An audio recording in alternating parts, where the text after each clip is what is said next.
مرحبا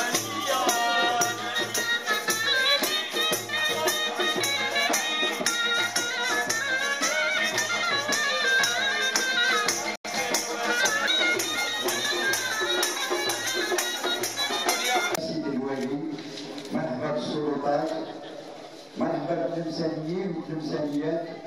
شكرا اليوم عندكم جات تفكروا تكتشفوا ثقافتها، فنها، عاداتها، تقاليدها. شكرا عبر العصور.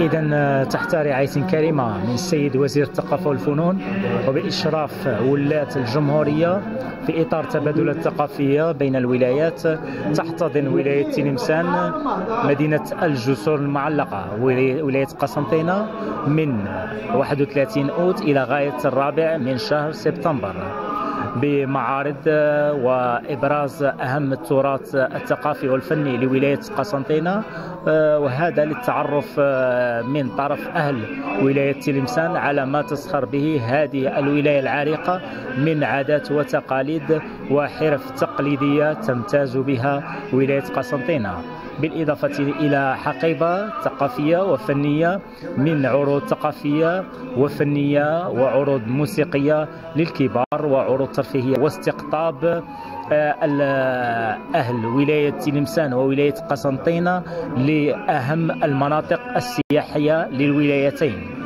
وشكرا. اليوم رانا في مدينة تلمسان، جينا من قسنطينة باش نخليو الناس تلمسان يكتشفوا تاريخ قسنطينة، عاداتها، تقاليدها، ثقافتها، فنانينها، كتابها، مسرحيين تاعها، كل ما يتعلق بالفن والتاريخ والعادات.